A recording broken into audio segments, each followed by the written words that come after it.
Didn't want to mess up the flow, but I figure we're already on a good note and might as well get it on record while we can.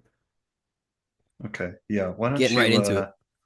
let's go ahead and recover that topic and we'll just expound from there. So we're talking about being dispassionate, in a sense, not caring, being able to detach from the desire to be someone or get that thing or get enlightenment or whatever it is, that by freeing yourself of that, it allows it to come to you. It's now you've opened yourself to it instead of creating a sense of resistance between you and that desired outcome. hmm Manifestation, pretty much. Yeah, this arises in all of that, the law of attraction. Neville Goddard refers to it as feeling as if feeling as if it's already here, and that puts out that energy. So that brought up two things in mind. One would be what why someone might resist such a conception of being able to really let go. And I think that many people have a fear attached to that because they really, really want to be someone. It's been hmm so important for so long, especially, growing up in high school, things like that. And the pressure to be someone is so important in our culture. It's constantly jammed down our throats when we look at Instagram or the news or whatever. So it's very important to the ego that it has to be somebody. And I think because of that, there is kind of a fear when approaching the possibility that you might be nothing, that you might be Of course. absolutely nothing, Yeah. and just dust in an infinite sea of nothing. Dust you can't even hold in your fingers, just like Mhm. it's not even there. And there, I see that as kind of an aspect of the liberation, facing up to that, the void, the great chasm. And people resist that because of depersonalization, of the worries, the fear of not being somebody when they've been so invested in that. And they don't recognize quite yet that that investment is what's been causing so much suffering. Mhm. But now, here, next, say on your path, you accepted it and you're okay with it, and you faced the void and you became nothing, and you got a sense of freedom from that, and you got it, and you're like, oh, I see, be dispassionate, let it go, detach. Yet now it's like you've become one with the void, and the void's become one with you. So here becomes an issue that can arise: complacency. Uh-huh. Now you actually still have a heart's desire, you have dreams, things you want, a special person you want to be with, and yet still you don't care, or you're satisfied, or like I said, complacent with the way things are. So you don't have that drive anymore to do anything, yet you still have bills piling up, you still feel lonely, things like that. So that it's not like a catch all, that's what you need to find your purpose. It's just one aspect of a constantly growing puzzle, and hmm you get these pieces together, and you can sit back and be like, oh, I see the piece I was missing. But then you recognize, oh, this puzzle keeps going, and it just keeps getting bigger and bigger and bigger and bigger, and that never ends. And so to wrap that up, it's very important to be able to embrace the void, let go of everything, and become dispassionate. And that could be the key to relieving so much suffering in one's life. But there's a whole nother aspect of hmm fulfilling the heart's desire. And to say that everything is meaningless could be liberation on one end, but to say that you're meaningless and that your heart is meaningless could also be laying out more traps of hmm suffering. Yep. Yep. That's what I see in the radical non-duality scene, and I was caught in that trap, to be honest with you. It's attachment to non-attachment, right? Yes. I think that's pivotal though. I think one has to go through that in order to transcend the ego and then come back to earth, the middle way. Like one has to, in the sense of the Buddha, go out into the woods, get enlightened under the Bodhi tree, and then come back into the kingdom. If you just stay out in the woods, you're probably gonna suffer. You know, if you're gonna stick in the void forever, there is just something not right there. It's a lack Mm-hmm. of integration. It's just like you're missing the Yes, point, man. exactly. It Right? reminds me of a Ram Dass quote. If you think you're enlightened, spend a week with your parents. Mm-hmm. And the Mm-hmm. same goes for society. Yeah. There is the integration then becomes necessary. You have to come back. You have to put the ego back on. You have to take on the face and have an identity and be a self. And that self may not mean anything to you because you kept saying, "Oh, it's meaningless," but it means something to everyone else in society. You Yeah. still have you. They still expect you to contribute. They still expect you to pay your bills and your taxes and whatever, so you can be a part of it. And there's a network that we're all a part of, and it's all Yep. interconnected. And it just Mm-hmm. so happens not everybody is going to believe that they're meaningless. That's just one aspect of letting go of that mental prison that we were handed. Mm. But there's more than that. So as you say, yeah, it's a attachment to non-attachment. Yeah, man. Ramdas also says in the similar aspect that we're speaking, he uses the world and his relationships as grist for the mill for his path to Mm-hmm. awakening and enlightenment. That's how I Mm-hmm. I've feel, heard that. Yes.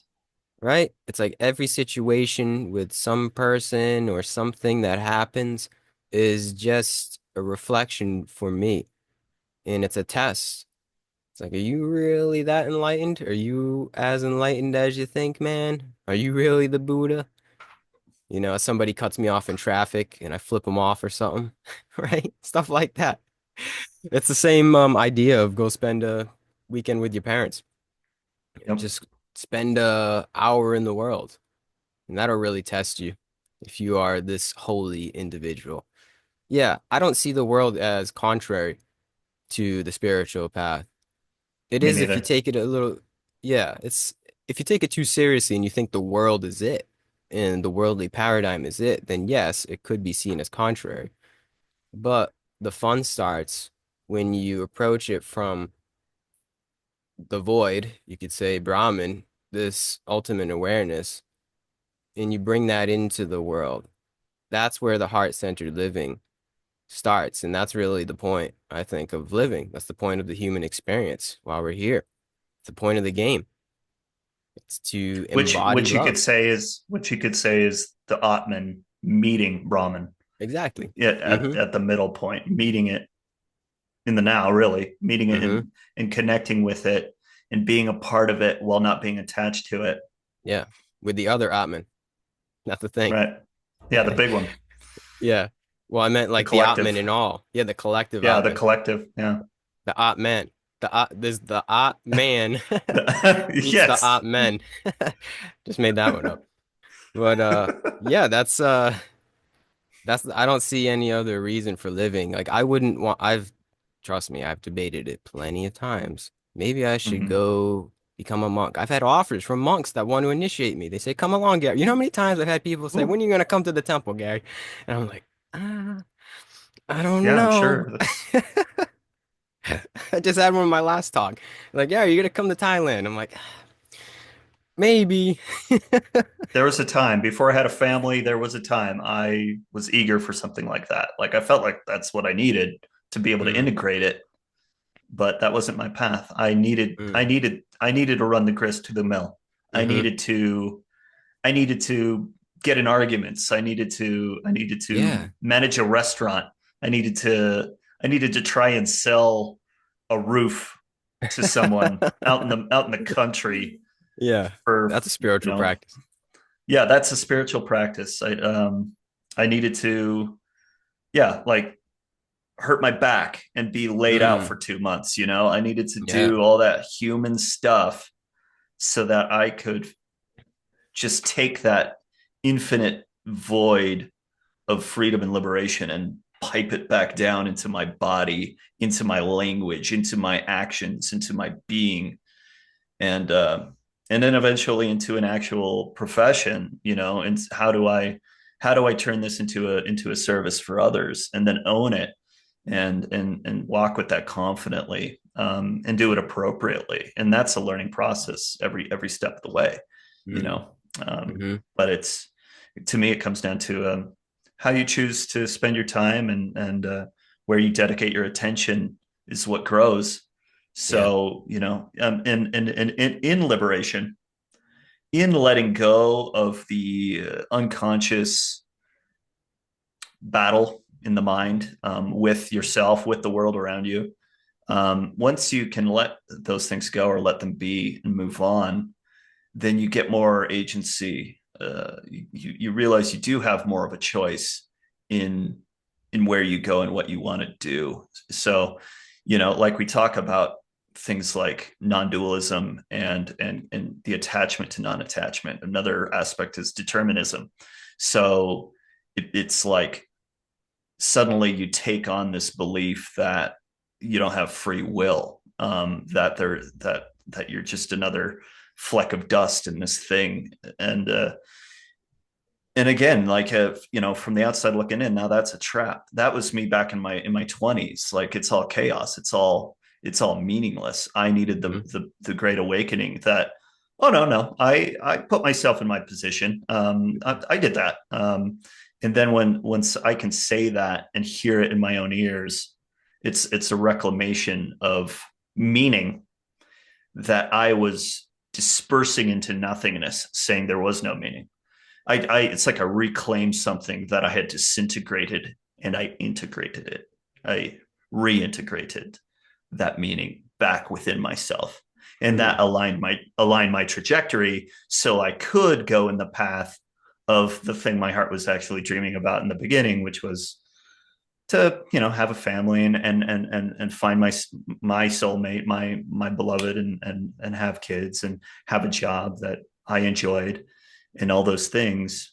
But I had to learn all this other stuff. I had to learn what I didn't want first in order to get clear on what I do want.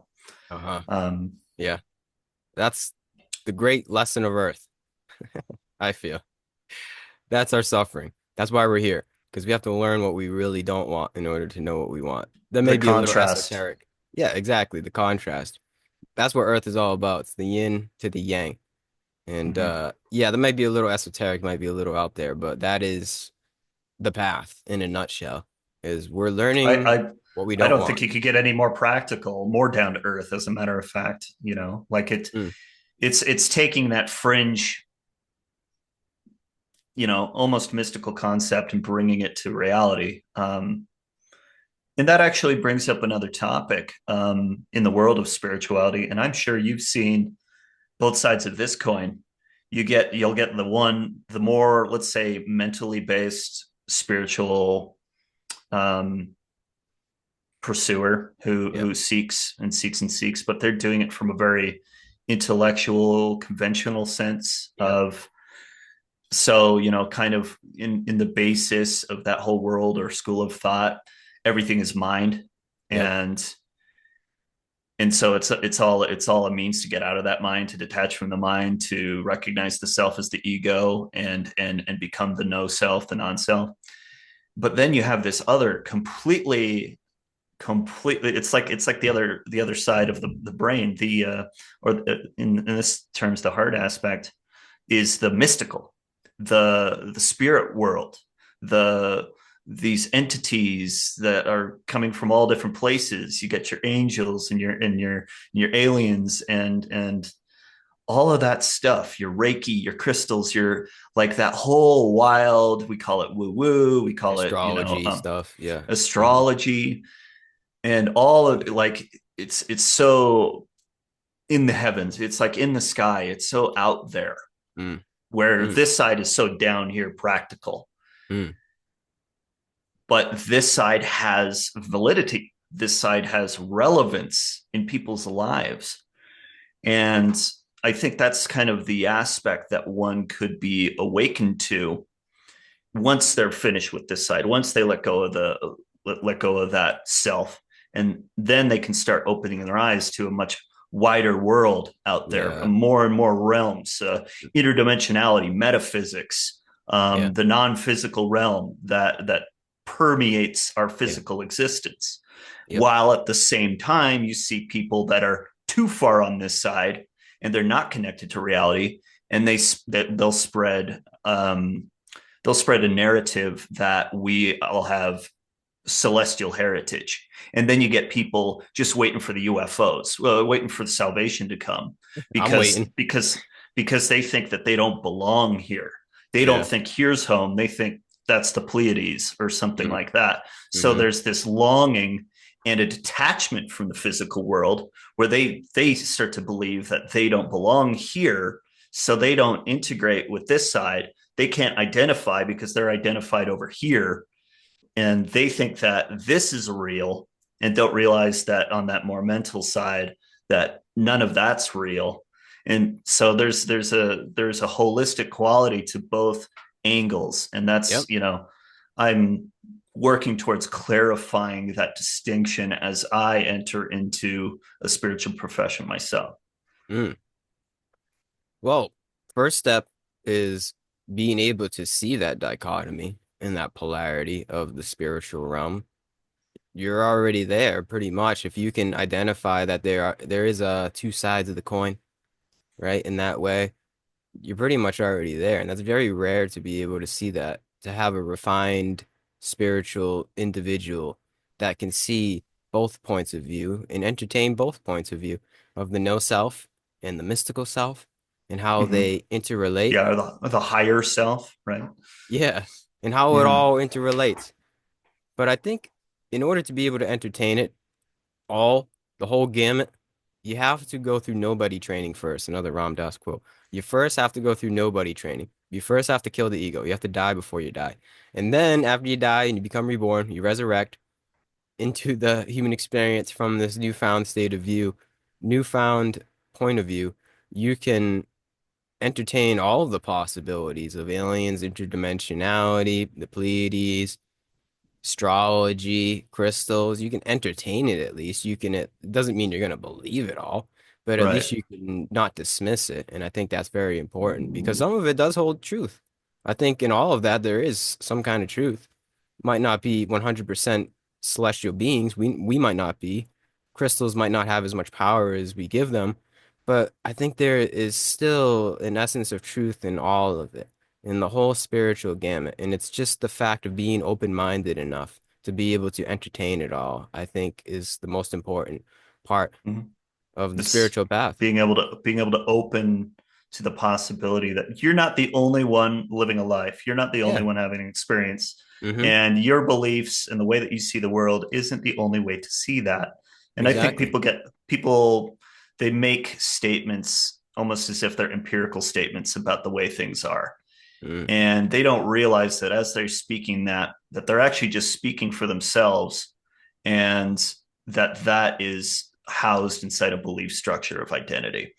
Yep. So they're still hitting that ceiling of saying, oh, this is the way it is. Even like say a non-dualist who says there is no self, you're hitting a ceiling now that's saying that there's nothing beyond that, without really realizing it. So because it gets made invisible to you in as a belief, it has that Yeah. quality of survival, where it protects itself Mm. from your prying eye, so that it can be maintained as its own, in a sense, an entity. I kind of think of beliefs as their Mm. own spiritual entities in a sense, Yeah. just Possessions. on the lowest level of consciousness, Yeah. only concerned with their own survival, and safety. So yeah, I mean, I think when you open yourself up to that, you can see the reality behind it. So along the way on my path, when I was first opening up, call it getting red pilled or whatever, back when I was like 18, 19, The internet was just kicking on, and I would find these cool channels. You might have heard of Project Camelot way back in the day. This is like Hmm. the origins of like David Wilcock and Graham Norton, or I'm not Norton, but Graham Hancock, and some of the guys that were making shows and getting whistleblowers and God, like Alex Collier and stuff like that, who were some of the first faces that were coming out and talking about secret government programs and our connection to Arcturians and Pleiades and all these things. And that also led me down routes of exploring ghosts and things like that. Like, oh, there's a supernatural quality to life that people get really interested in. And I had a really good friend at the time who became a ghost hunter. And he actually kicked off in considered one of the most haunted places north of Salt Lake, Ogden. And he would tell me stories, and I could feel his fear and concern with it. He scared himself out of it. He's like, yeah, I've been to houses where I would go in and have full on hallucinatory experiences of a malevolent evil living in this place. And I started to realize that all of this stuff is real to a degree of how willing is that consciousness who's having the experience to dedicate their time and energy to it. Yeah. That if you go and start flipping up rocks and looking under them and going down rabbit holes, you're going to find something.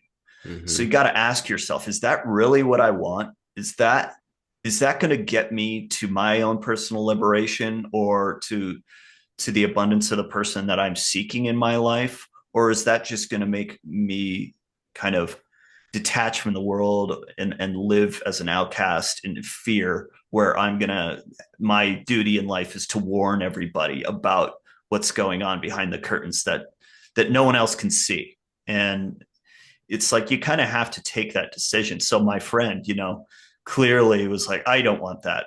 He got out of it. He quit that. He cut off all his contacts. He's like, I don't want to keep exploring that world. Yeah, it exists, but that's not for me. And he went on and he moved on and changed his life and went got a family and everything like that. But the point being is, if it anything can exist if there's a consciousness to perceive it.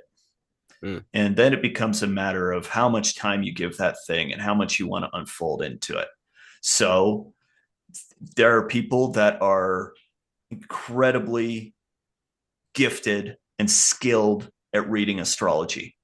And if you went to them versus looking at a newspaper horoscope, you could get incredible wisdom and crazy mystical knowledge about your lineage, where you were born, the cosmic influences of all these celestial bodies. But it might not mean anything to you if you just read a little clip on the internet on Yahoo horoscopes. It's going to be like, what, it's nonsense.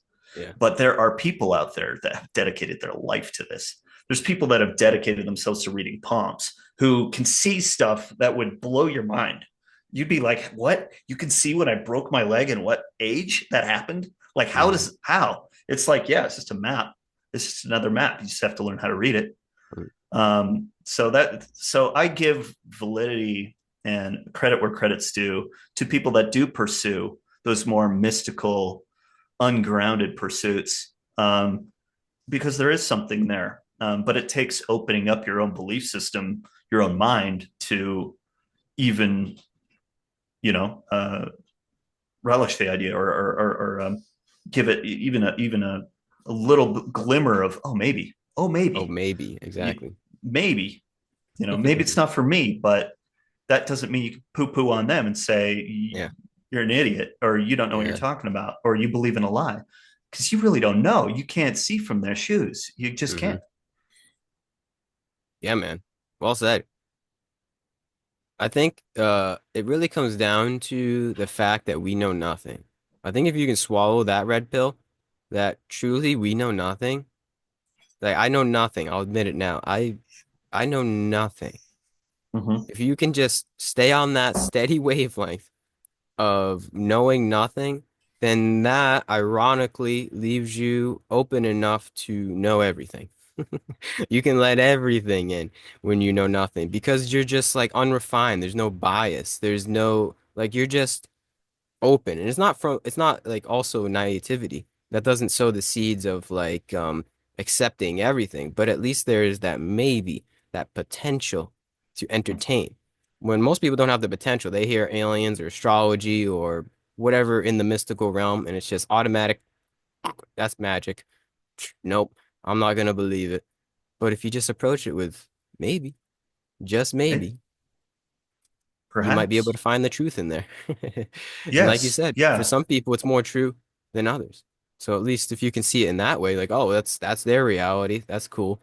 That's also a sense of open-mindedness. You know, that's also like a part of open-mindedness is maybe it's not for me, but it's for them. And that could be the biggest lesson that you get from it, from this not knowing, I know nothing Mhm. attitude, you And know? that, yeah, that attitude opens you to the limitless potential of knowing more. Like, Hmm. because on the flip side of that same coin, you you can say, I know enough. I know enough up to this point Yeah. because you made it to this point. You're based on your intellect and what you do know, you're alive, you're talking to me, you have a roof over your head, like you know enough to at least be right here right now, and that's all you really need. So you won't necessarily be worrying, did I learn enough, do I have the skills that it takes, because in, on the one side, if you tell yourself that you know nothing, there is a disvaluing of yourself in that too, that Yeah. you could quickly believe that I'm not worthy, I know nothing, I can't figure this out. Hmm. Um so it's both. You know nothing, and you can't possibly fit the whole universe into a thought or into a lifetime of thought. But at the same time, what you have learned and what you're picking up and the knowledge that you've acquired on your path is just right for you, Yeah. is just what you need to be able to make that next step. And all you really have to worry about is that one next step. You don't necessarily have to look, you know all the way Yeah. down the football field and figure out how you're going to make that play, because all you have to do is get past the person in front of you. That's all Hmm. you have to do. Or you know what I mean in that analogy. Yeah. um, Simple in but that way too. that's living in the presence. That's Hmm. simplifying everything down to, what can I do now? I have a goal. I want that job. I want to get paid, having fun, maybe making skits or making funny videos or music videos or something like that. And I can feel what that feel is like when I'm doing it, because I've done it before and I enjoy watching it. And you can bring that feeling to you and enjoy what that feels like, instead of saying that you can't have that, or that that's not practical, or that'll never work because I don't know enough, or I'm not smart enough, or I don't have the network to accomplish such a thing.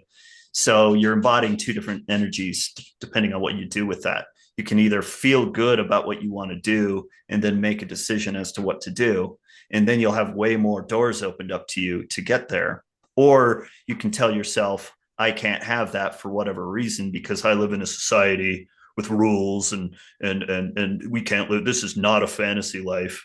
I can't, that's just a dream, and dreams live in the mind, and none of that's real. The Hmm. imagination is not real. And then that closes doors of opportunity and aligns your path. So now you're going to walk, in a direction that leads you to confirm your biases Yep. on yourself. Hmm. So just an example of kind of a two-sided way of looking at spirituality in terms of letting go of the ego and finding freedom, but also some of the more new age concepts such as manifestation and acquiring that dream life. That's Hmm. okay. That you're worthy of your desires, and that's very kind of anti-Buddhist, Very anti-Buddhist. Although I but think that it's, is truly the middle way that Buddha yeah, was speaking of. I always like yeah, to bring it like back it's to, we should say an interpretation of Buddhism or a yeah, philosophy rather than the actual spirituality. But go ahead. yeah. Yeah, I always like to bring it back that Buddha came back. He came back into the kingdom. He didn't stay out there. He integrated it in his own way to yeah, come back into the world. And I think the point that you made was how do I put this? The integration path is it's a simultaneous dance between humility and empowerment. Like Mm. Ooh, sovereignty, beautiful, beautiful. right? It's Yeah. sovereignty and surrender. And that's the dance. Yes. Oh, That's the dance of yes. the Tao. That's the integrated householder lifestyle, at least. It's being Or humble in the eyes of God, but empowered amongst your fellow individuals here, amongst the human game that we find here. it's And like playing. yeah. It's playing both parts of a dance, Mm. taking the lead and following. Mm-hmm. Yeah. Yeah, exactly. Also, I think that's faith. I think that's true faith. It's not blind faith. Like that sows the seeds of true faith. If you can simultaneously stay humble in the eyes of God and empowered in the eyes of your fellow human beings, and your family, and your community, and yourself, there is a true faith in living, like faith of living with God and in the world. I don't know if faith, maybe trust in the process could be another word, I think but it brings same, up that, same. you know, that Bible quote. I'm gonna butcher it. Maybe I'll look it up. Where Jesus said, it's pretty much he's like, don't worry, don't you see that the animals don't worry about their food, that the I'm gonna look it up because I'm butchering it. I know the idea though. I don't even know if I'm gonna be able to find it. He's pretty I'm much gonna use. saying like, don't worry about like the animals don't worry, the plants don't worry. Why do you guys worry about if you're gonna be fed or not? Okay, I got you. I got it. You know that one? ChatGPT, I just picked it up. There we go. Therefore I tell you, do not worry about your life, what you will eat or drink, or about your body, what you will wear. It is not life more than food, and the body more than clothes. Look at the birds of the air. They do not sow or reap or store away in barns, and yet your heavenly Father feeds them. Are you not much more valuable than they? Can any one of you, by worrying, add a single hour to your life? It's pretty good. Huh. It's a good book. Yeah, check that out sometime. Um, Matthew, that's Matthew six Yeah. twenty five. Yeah, that's Yeah. cool. I don't know why, but that just brought up that passage. Because we put so much into the worrying of, am I gonna have enough? Am I gonna make it? Where am I gonna be in, what's the 5-year plan that you get asked in interviews? Where do you see yourself in 5 years? I'm like, what? I don't know. I have faith that I'll be doing something in 5 years, but I don't know. What am I gonna, I don't know what I'm gonna do. I don't really worry about it. I don't know. That's just, I think that's how you live free. Is you have faith that in 5 years you'll be where you're at, but you take it one step at a time, as you said. Is Mm-hmm. you take it very simply in that way. And in 5 years' time, you may find that you have arrived, or you have arrived at a different place that you thought you would be, which is usually the case. But point of my story is just have faith. The faith is Yes. is what comes from the sovereignty, comes from the empowerment and the humility in the eyes of God. It's just true faith in living as the character here. And that's how I find it. And then you can go with the flow, you know? You go with the flow between that dancing, the dance between the polarity of sovereignty and humility, of empowerment and surrender. That's just me. Mm-hmm.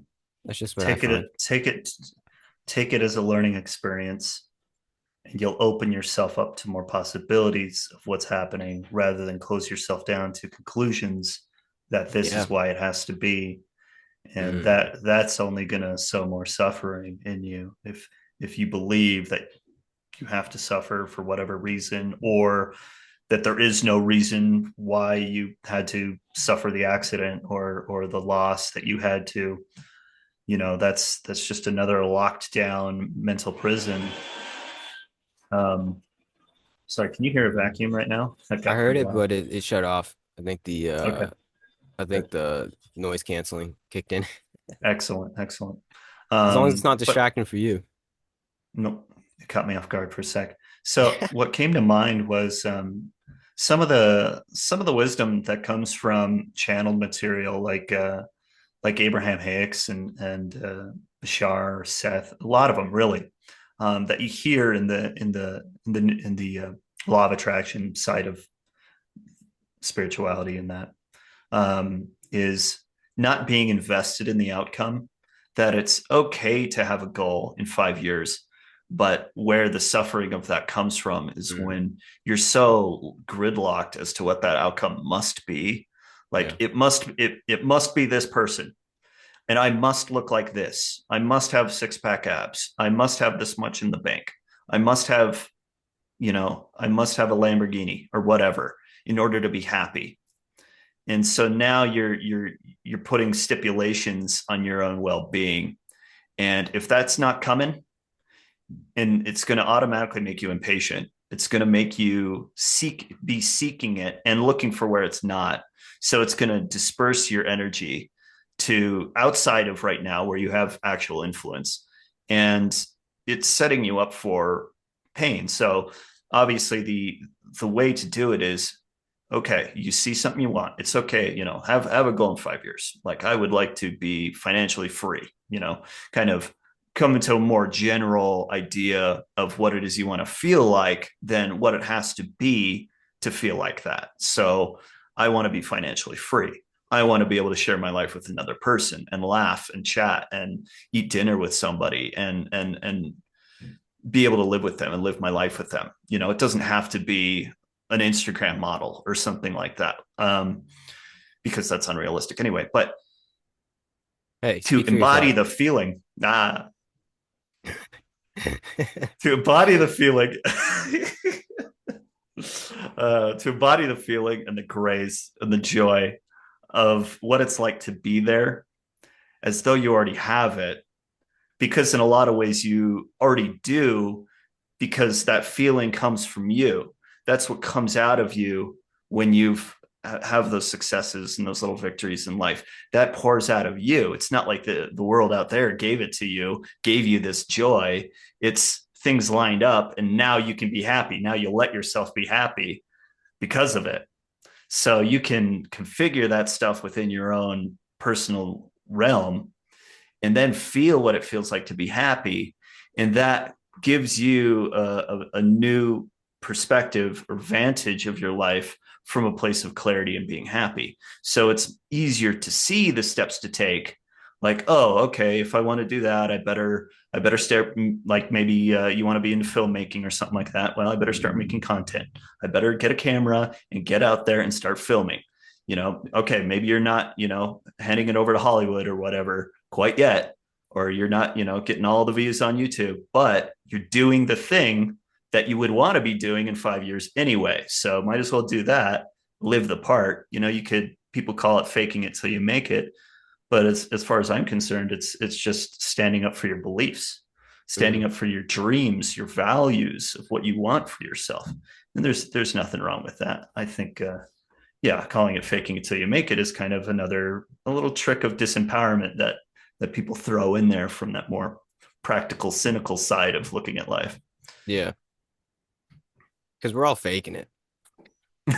Yeah, yeah, Like, you know what I mean? Who are you to tell me I'm faking it? We're all faking it. We're all an actor here. yeah, straight up. Well, come on, man. You know what I mean? That's just how I feel. That's just the game. We're all on stage here. This is the play, you know? So you got to play your part. Yeah, And do it your best. Give it your all, man. Just yeah.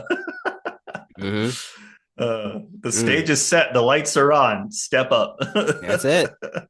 Exactly. hmm And the important part about what you said is you fake it. I don't know if you want to keep going on that. If you fake it with unconditionality, with no Right. conditions. Yep. So you're playing your part where you don't care how the script is written. And in that way, you write the script. In that way, you take the pen and write the script yourself. Yes, yes. Then you become the author, the actor, the audience, the hmm camera crew, the Yeah. whole nine yards. Yes, you Yeah. come into that, the It's whole ironic. holistic.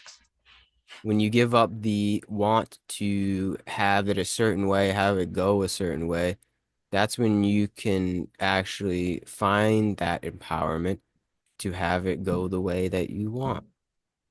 And that might sound like a contradiction, but it's like it's hard to explain because you give it up and then you can have it all, as we said. So you give up the need for control and then you don't exactly, so how I see it is like you give up the need for control of how your show, the show of your life goes.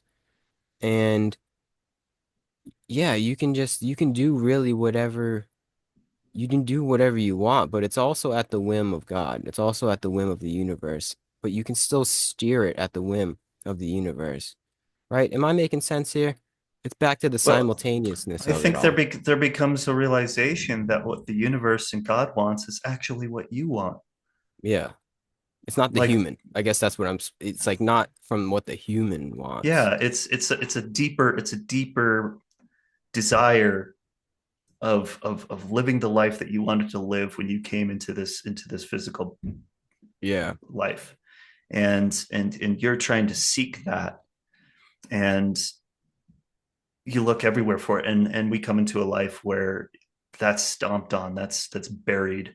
Mm. I mean, it can be horrific for some, Oh and yeah. but we came from that precious reservoir of love and light, like the new age, you say, it's very real, it's very true, and it is what is found when you're able to let go of the identity, let go of the role and the character and the play, and recognize that you're so much more than that. You're not just that, but you're the stage, you're the lighting, you're the sound, you're all of that.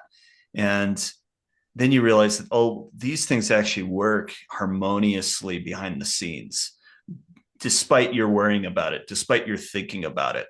Like, you look out at nature, it knows what it's doing. The trees know what they're doing. They know where to find the sun. They know when to shed their leaves. They know to pull in all their liquid and everything, and bring it back down to their roots so that they don't freeze over the winter. They have an intelligence that is beyond us, and Mm. that intelligence is a universal intelligence that acts in order of harmony and entropy as is necessary.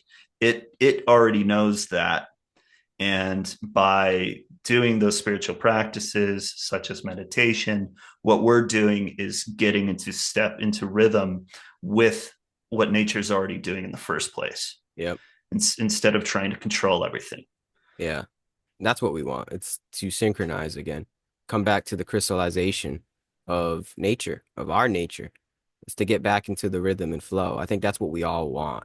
We all want it in our different ways and our different karma and dharma of the human experience. But if you want to summarize what we all want, it's to find our place in the puzzle of the Yeah, universe.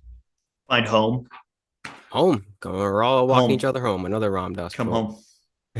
Yeah. Yeah, and coming home is dancing the dance with nature, is going with the flow rather than against it. That's what we all want And in in some some way. cases, finding that family that you have in your home. We have those families. And I think that is another fear that some people have to face, that fear of being alone. And that kind of ties into the narrative of the more conventional, call it hardcore spiritual approaches to all this, is that you have to accept that you're always alone, that the universe is some cold place, but it's really not, and you're not alone, and you can always ask for help, and there are it's out there, the universal is listening, the great dharma is with you, listening, ever there, ever present. Hmm. And in some cases that means that you must listen, you must learn to listen. Another aspect of the true discipline of meditation and other spiritual practices, learning how to listen, learning how to pay attention, learning how to really see the lesson for what it is as Hmm. it's happening, instead of making conclusions and deciding that you know better. Hmm. Because then you're only setting up a new lesson that's coming down the line, and Yeah. it's gonna be a hard knock, you know. Yeah. To humble you. Yeah. Yes. Yeah. What was the first part? I had a point. What was the first part? What you just said there? Um, damn, I had a good point. You know what I do is I keep notes in my head. So you know how some people have a notebook that write down like the other person's point. I keep it in my head, but I've Me just too. realized the folly of that. Yeah, that's the way to talk. That's how you have a good conversation. You got to keep notes about what the other person Yeah, if said. I'm But over here like sometimes, leaning over and writing everything down, I it takes me away from listening to you because I'm looking at what I'm reading, writing, yeah, and like, oh, I got to jot that down. But now we'll circle back around. If I feel like at the end of the day, we're all just talking about the same thing.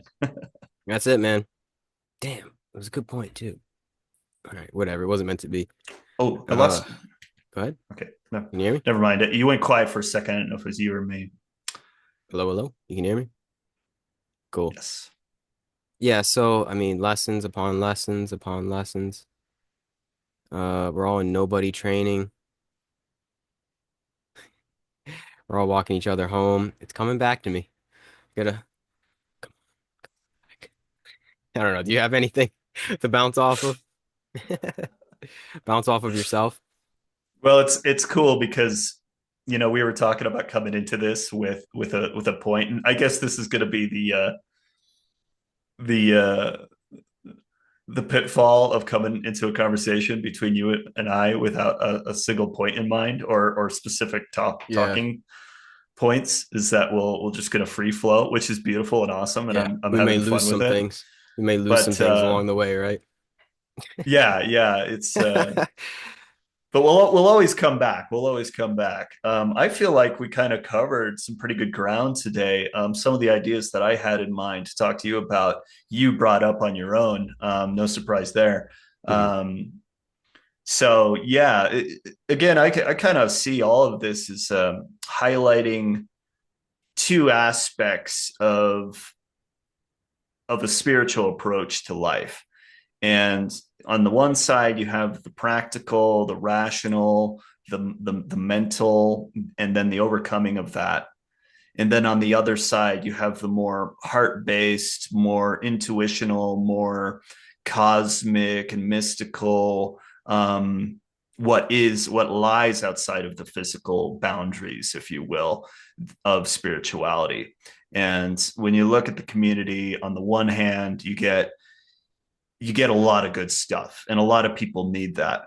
But it's not to forget another quality of the whole picture. The whole picture. I mean, it's huge. Um, that is of great use to people. Helps a lot of people. I've seen incredible healings and realizations and awakenings and freedom from mind, freedom from this side through things like Reiki, through things like channeling, through things like um, seeking out the heart's desire and going for your dreams and being focused on the idea of manifestation and the law of attraction. That can be liberating in its own right. And it's while it might be seen as a pitfall or a trap on the one side because don't give in to desire, all of that is some kind of illusion. While that has its validity, there's nothing wrong with being a human. There's nothing wrong with having dreams and pursuing them. And it doesn't necessarily mean that it will just bring on suffering. That's just one view. That's just one limited perspective of what it means to have desires. And it comes down to are you worthy of that? Are you ready for that? There's timing that goes into that. And I always come back to saying, just trust your heart. Your heart actually knows what it needs and where it needs to go. And if it means go and do some hardcore meditation, go do that monastery thing. I need to detach from Boston or something like that, the big city. I need to get out of this world for a while and stop smelling that air and stop doing that stuff. And I need to climb up a staircase every day with jugs of water over my shoulders, and then sit and meditate and eat nothing but a tiny little handful of rice for several months, then do it. Then do it. But if on the other side, maybe that just means you need to quit your job and actually pursue the thing that you want to do. actually just go do that. Put your time into that. Take the Mm, leap of faith, just leap into your fear and see what it's all about and recognize that that is too an illusion. So, mm, mm-hmm. Yeah. It seems like the integration of the spiritual path in a realistic sense is a simultaneous play between having a rigid ritual. This seems like the theme of our conversation. Having a mm-hmm, rigid ritual, right, which is important, the monk lifestyle, mm-hmm. but also not being too attached to that. It's also having and finding a little play in your life. So set up good rituals for your life for sure. Set up a solid, um, ardent lifestyle of meditation, of spiritual modalities. But recognize that can also be another trap in itself. And find a little bit of serendipity in your lifestyle as well, a little bit of spontaneity as Yes. well. That comes from the heart. I feel like the rigid lifestyle is the mind, it's more mind oriented, and then the heart is more playful, more feminine, more in the moment. What do I feel like here? The rigidness is Mm-hmm, the masculine. It's like setting mm-hmm. up rules and Yeah, making regulations. making stairs. I've got to climb this, Yeah, and yeah, which is then important the others. for Yeah, sure. Yeah, that's also it's very important, obviously. it is. Yeah, you got to build something. hmm But it could lead to more suffering, is the point. Yeah, that's If you're not too all attached to there it. is. Yeah. Exactly. You don't want to build yourself a monastery or a temple and then lock your heart in there and say Ooh, that's my way to freedom, to enlightenment. yeah, Because no, your heart just wants to go play. Your heart wants to yeah, go and get dirty and splash around and go to the yeah. beach or go run around outside, play with the dog. Yeah, Like it's because play. it's already there, because in truth and its purity, it's already there, you know? hmm Mm. Yeah, and I think sometimes you have to go through the rigid meditation to be able to find your heart. That's the thing. Like you Yeah. kind of have to.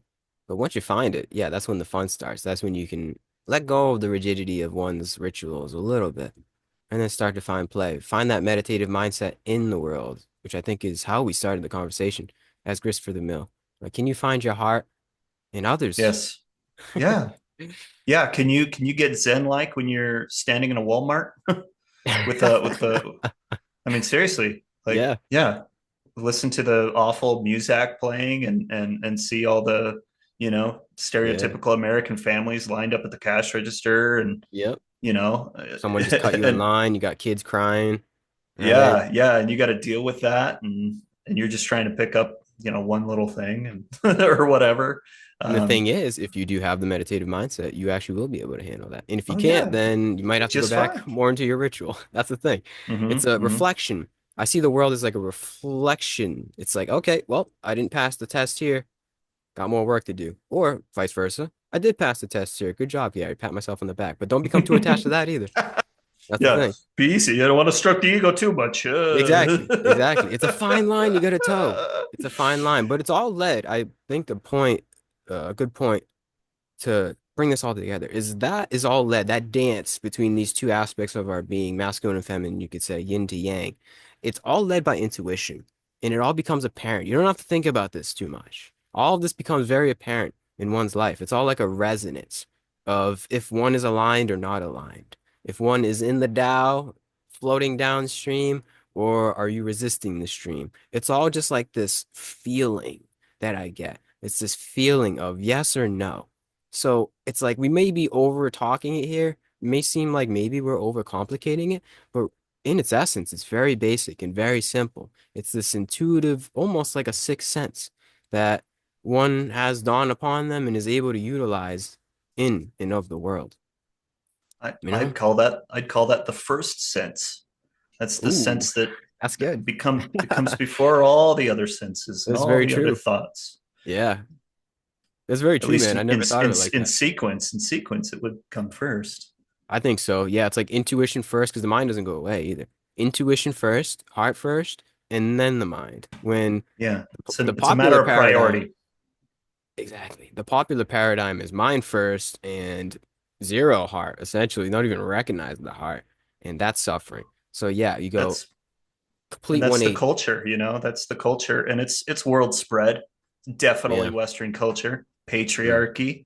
The mind is king. I Mm-hmm. mean, here in America, well, and all over India, all these places, they glorify a doctor. A Yeah, right. doctor gets front row, like they are the VIPs, And the people with the scientists. money, the scientists, the doctors, the people with incredible, credentials in academia.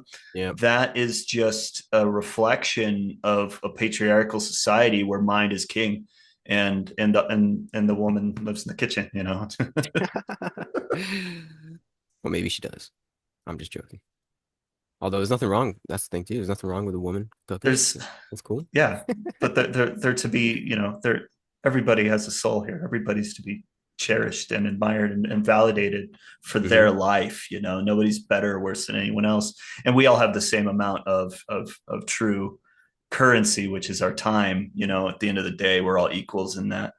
And Exactly. if we can recognize that, how we're investing our time, how we're spending our time, is really laying down the bricks to the path. That's what is changing your approach, and that's what changes when you have an epiphany, when you have some form of an awakening or unlocking of a mental pattern. Is now you get the choice back. Now, oh, I don't have to just follow unconscious habit. I can now, my day's opened up because I was spending so much time, so many hours of the day lamenting over, I don't know, how do I talk to my boss about getting a raise? And then maybe that day comes where you just like, forget it, I'm out of there and I quit. Well, now you got a lot more time opened up for what you're going to do next. Again, this is just an example. So letting go of the mind and releasing the attachment to the identity opens up the ability for the heart to start exploring what it really wants to do. But as a kind of a quick route to get out of that is to ask the heart, and feel what it wants, and it will actually guide you in the direction that gets out of that prison, because it's bouncing against the cage and trying to find its way out all the time, and that's what is creating suffering. The heart being Mm-hmm. all locked up Mm-hmm. and doubt, and that's the inner struggle, the battle between heaven and hell, the battle between the masculine and the feminine Mm-hmm. is the suffering.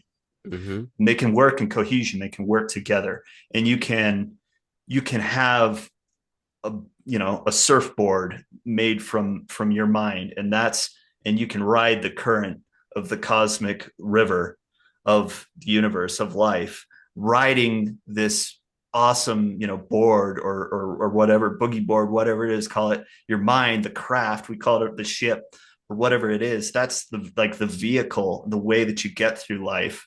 So you don't want to say that that's not nothing completely, because it is something when you go back into life and you go back into the marketplace and social structures and the culture and your family. Can't hear you. We lost you. Hello? Can't hear you. We're out. Uh-oh. This thing. Oh, there we go. Must be the cord. Yeah, I might have to. Sound quality's a lot worse now, though. Yeah, it's Picking up on my Oh, there we go. We're back. these are my headphone mic. Can you hear it now? Yeah. Yep. Okay. We're That's back my in. Yeti mic. It's a little touchy. But I don't know, man. We talked for a good while. We talked for an hour and 10 minutes. Yeah. This is good. This is We good. covered I a had lot a of great ground. conversation with you. For sure, Yeah, man. Yeah, I mean, you think we can start to wrap it up? Probably. sure. Yeah, I mean, what was your point? It was just, I mean, I think the whole point of this conversation was integration. It was really just Integration. integration, right? Integration, the balance, the relationship between the heart and the mind, or Mm, the spirit and the identity, the yeah. the human aspect, the Yeah, the spirit personhood. in the void. Yeah, exactly. Yeah, good stuff. Powerful stuff, man. It's tough as a man in the Western world to be able to live from the heart too. I mean, it's not really tough, but it's tough to the popular paradigm. It's Yes. tough to see it at least. But once you feel it, it's very powerful and very poignant. And there's no other way too to live from the heart. And it's also not submission too. One may think living from the heart as a man is like weakness, mission. No, it's actually strength. It's Oh, actually you incredible. find, Yeah. yeah, there's like It's a confidence, acceleration. bravery. It's Yeah, noble. yeah, exactly. Chivalry, maybe. You know, it's an acceleration of your Honorable. masculine. Yeah. It's not submission at all. One may think love, it's like I'm gonna go hug everyone on the street and you can do whatever you want to me. No, no, no, no. Living from the heart as a man is not like that. And I'm still figuring it out, to be honest with you. But Yeah. it's Aren't we all? quite contrary to, yeah, I think we all are. Exactly. That's the path and lesson of this whole incarnation. It's how to live from the heart and whatever karma and dharma that you have been given. Um, but yeah, I'm learning, still learning, but it's not weakness. It's not passiveness, I think is my point. If anything, it's quite the It's contrary. faith, Hmm. Yeah, trust. yeah. Um, Trust in what you've been that given, right? Trust in your circumstances and what you've been given, what God has given you, the endowment of God that God has given you. trust Yeah. that there is trust that there's something that can see further than you, that can see the harmony behind all the chaos Yeah. and rigid structure of the world. Hmm.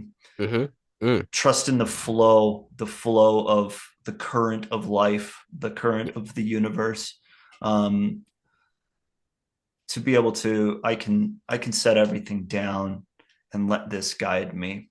Hmm. And yeah, there's a step to take in that, which I have felt that nervous anxiety of letting go of the wheel, so to speak. Jesus, take the wheel.